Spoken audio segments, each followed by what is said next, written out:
Enquanto Imu-sama está invadindo Elbaf, nós estamos aqui conversando alegremente, tranquilamente sobre One Piece. E hoje eu vou trazer para vocês algumas correlações muito interessantes entre Imu-sama e Enel. Vamos falar também de um dos personagens que, cara, irmão, só de pensar eu já fico encucado, que é o Biblo e muito mais. Aquele quadro maravilhoso que você gosta e eu amo também, que é o Respostas de Palha. Você pergunta lá no nosso Instagram, a gente traz aqui pro YouTube. Então, amigo, deixa aquele like, seja meu companheiro nessa jornada, se junte a essa tripulação se inscrevendo nesse canal e agora, simbora pro vídeo. Inácio Moraes perguntou: existe a possibilidade de Imu-sama ser derrotado definitivamente em Elbaf? Existir a possibilidade sempre existe, né? Mas eu acho que o cenário que se constrói é muito diferente desse. Ele chega com um problema muito grave na região dos gigantes, que é o famoso cronômetro.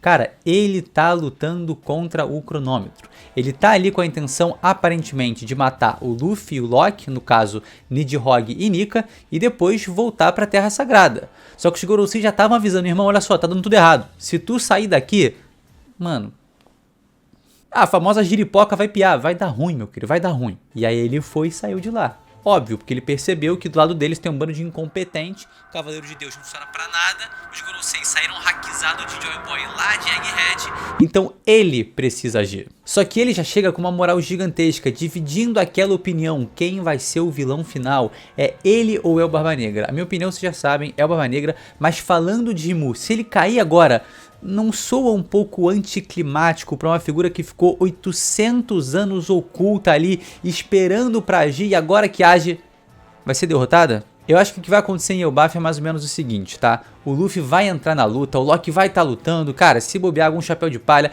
Scopper Gaban, eu tô achando que ele vai chegar no meio ali para dar aquela segurada final e de arrasta. Situação delicada do Scopper Gaban, meu pai inclusive, não quero ler comentários sobre isso, reze para Gaban.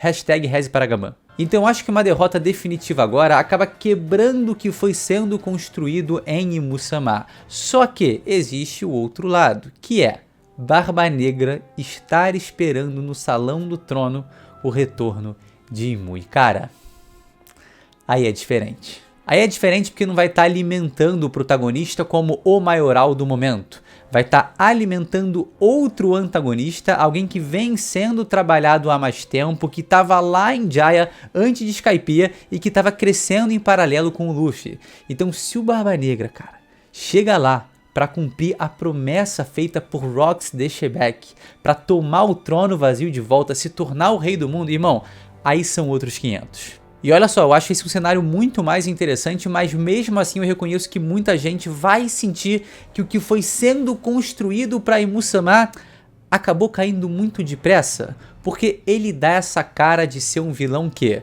tu vai enfrentar uma vez e vai levar bola, tá? Ele não é um adversário para um round só. Só que se a gente tiver esse round e depois não tiver outro, cara, talvez fique aquela sensação de que a sequência da sua aparição até a sua queda acabou sendo rápida demais, por mais que esteja durando mais de 800 anos. Então a resposta é sim, tá? Existe a possibilidade de Imu-sama ser definitivamente derrotado agora em Elbaf pelo Luffy e pelo Lock. Só que eu acho que o cenário com o Barba Negra é mais interessante, mas eu também acho que pode ser muito diferente de tudo isso que a gente tá vendo. Que ele volte pra Terra Sagrada de Marejoa e fique lá mais um tempo, sem o Barba Negra chegar e tudo mais, e a gente conheça mais o Imu antes de fato, ele de arrasta. Então assim, leque de possibilidades bom pro cara. Dan Wata, qual a altura de Imu-sama? Cara, essa é uma informação que a gente não tem ainda, mas eu já falei em live e vou cravar aqui em vídeo pra vocês cliparem. 666 centímetros, tá? Que inclusive é a mesma altura do homem conhecido como o mais forte do mundo, Edward Newgate Barba Branca. Eu acho que o simbolismo por trás desse número tá muito claro, e eu acho que o visual do Imu casa perfeitamente com o que esse número carrega. E até se a gente for fazer uma questão ali com a reguinha e tal, e tirou das proporções... Pera aí. Deixa eu ver se tem uma régua aqui. Não vou pegar régua nenhuma não. Se você for até analisar ali pela proporção, ver como ele é maior que o Zoro, maior que o Sanji, menor que o Log e tudo mais, eu acho que 6 metros ali fica uma estimativa maneira. Franco Maranhão. Marcos Mars sofre de hemorroidas? Bom, pra quem não conhece, Marcos Mars é o Gorosei periquito gigante. E sempre que é apresentada a sala das autoridades, onde os Gorosei ficam, ele nunca tá sentado, tá? Então a teoria do Marcus Mars ter hemorroida é muito, muito, muito, muito poderosa, como também a probabilidade aí dele ter, cara, alguma lesão crônica no cóccix, porque a gente sabe, quando bate o cóccix... Crocs? Alguma lesão crônica no cóccix, porque quando bate o cóccix, cara, e eu já tomei uma pancada, uma joelhada no cóccix jogando futebol, irmão, o bagulho fica, tá? O bagulho perdura por um tempo aí, 1 ano, 2 anos, então assim, o cara se bobear, tomou uma porrada no cóccix há 500 anos atrás, quando ele virou grau 6, sei lá, a gente não tem essa estimativa certinho, e aí ele foi e não curou até agora, mano. E tá lá, em pezinho, com o cóccixzinho dele arregaçado. Acho que eu pensei em Crocs porque saiu um Crocs novo de One Piece, né? Que é o Thousand Sunny, assim, tal. Muito feio, muito, muito, muito feio. Coloca na tela, muito feio mesmo. Mas, porra, incrivelmente maravilhoso. @RebecaMatos2. Os dedos da Gerd vão voltar? Cara, eu espero que não, mas eu acredito que sim, tá? Por que eu acredito que sim? É só costurar. As pontinhas do dedo, até no nosso universo, né? Se alguém tem os dedos decepados assim, a pontinha e costura rápido, é possível fazer ficar ali inteirinho de volta, tudo perfeito. Agora, a Gerd, ela é médica e ela poderia costurar os próprios dedos se ela não tivesse perdido os polegares opositores e os dedos aqui que formam a pinça, né? Que inclusive é algo que está relacionado muito à nossa evolução como espécie.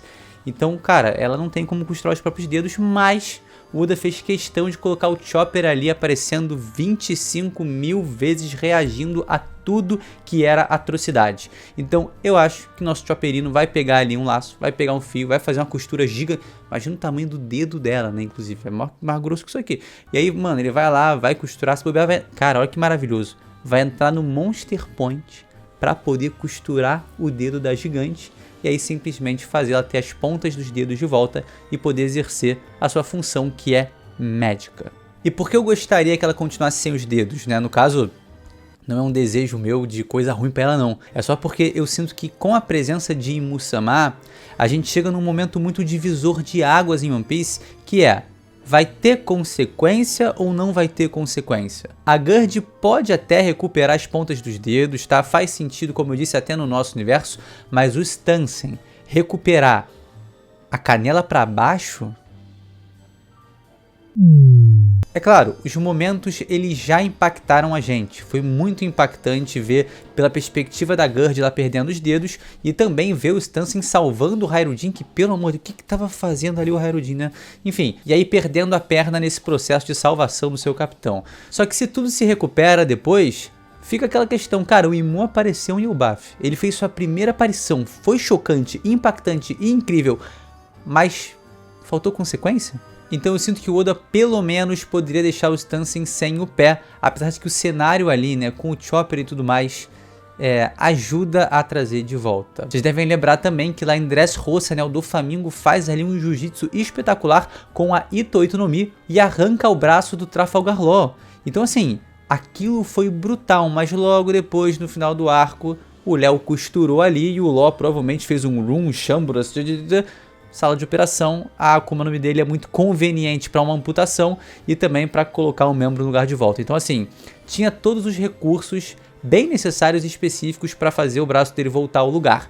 Mas eu lembro que naquela época, e a gente já fazia review naquela época, tá? Mais de 11 anos atrás, eu fiquei meio chateado. Falei, pô, mas e aí? Doflamingo traz toda essa expressão, toda essa brutalidade e acaba se perdendo porque é só usar a magia ali e retornar. Só que agora, no caso dos gigantes, é diferente, que o LOL não tá ali, o Chopper tá, mas pode ser que não consiga do Stansen. Enfim, vamos ver, tá? Mas eu gostaria...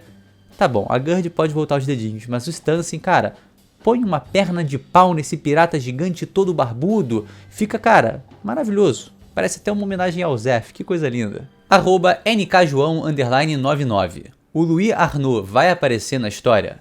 Eu gostaria muito que isso acontecesse e por isso eu vou trazer uma ideia bem legal aqui que conecta o Biblo ao Louis Arnaud. Porque assim, sendo bem sincero com vocês, tá? Desde que essa bendita coruja apareceu, ela me causa uma sensação muito estranha, tá? Tem alguma coisa muito errado ou muito especial nela e raras vezes isso acontece com essa intensidade comigo. Então, ó, olho nesse personagem que o instinto tá gritando. O corujão me deixa cabreiro. O Louis Arnaud foi introduzido há muito tempo como explorador que nomeou Little Garden e o autor de Bregman, um aventureiro obcecado por registrar o mundo, por transformar experiências em conhecimento. E agora em Elbaf, ele volta sendo mencionado com um aviso bem específico: não permanecer muito tempo na região. E o ponto aqui é, e se esse aviso tiver vindo de alguém que fez exatamente o oposto, e por isso pode alertar sobre isso, pode alertar sobre permanecer tempo demais? O Bíblo também está totalmente ligado ao conhecimento. Ele vive em uma biblioteca gigantesca, Louis Arnaud é um escritor, mas o detalhe que chama mais atenção é a cadeira vazia ao lado dele. E isso dificilmente me parece aleatório. Eu realmente acho que pode representar alguém que já esteve ali, ou talvez o Bíblo no passado fosse menorzinho, virasse humano, enfim, tá? Vamos refletir agora. Se o Bíblo for o próprio Louis Arnaud, então talvez a gente esteja falando de um explorador que nunca mais saiu de Elbaf, alguém que permaneceu por mais tempo do que deveria. Isso daria muito mais peso ao aviso, né? A própria coruja é dita como alguém que está em Elbaf há séculos e séculos. E a verdade é que o Louis Arnaud parece uma figura muito antiga do Terceiro Mundo. Eu acho, tá, que ele foi um dos pioneiros a explorar a Grand Line depois que o segundo mundo de One Piece acabou e possivelmente houve uma terraformação com aumento do nível do mar e tudo mais. Até por isso, ele estava lá de ilha em ilha nomeando elas. O cara estava dando nome às ilhas. Ou seja, recente ele não é, né? E eu sei que a menção dele sobre os gigantes em Little Garden pode indicar que ele tenha sido ali da época do Dory e do Brog, quando ainda estavam lutando lá há mais ou menos uns 100 anos. Só que existem outros apontamentos para ele ser muito mais antigo. Vagando pelo oceano, ele certamente buscaria um lugar para documentar suas viagens e guardar os seus livros. E não faz sentido que seja quase no final da sua aventura. Quem sabe Elbaf não foi o próprio final da sua aventura, né? Porque depois dessa ilha é só Roadstar, que ninguém além do Roger chegou nos últimos 800 anos, e na sequência Laugh Tale. Então ele deve ter parado em Elbaf e ali permanecido, o que levanta a questão: será que aquela cadeira era dele? Será que ele se transformou de alguma forma numa coruja por causa de Akuma no Mi?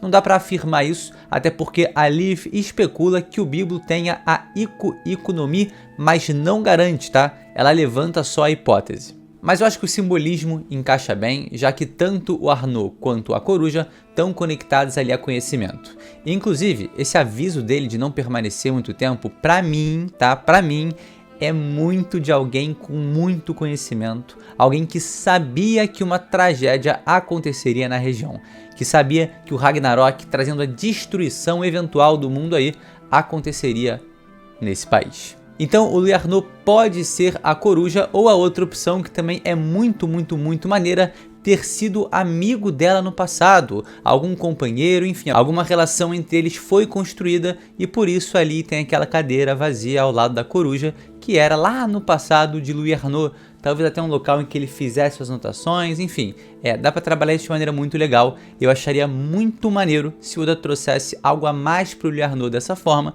e explicasse o diabo do Bíblo, tá? E por fim, pergunta sobre Enel, @GuiBSilva. Enel quer ser o deus Imu? Galera, já falei aqui no canal algumas vezes sobre as semelhanças que o nosso querido deus Enel tem.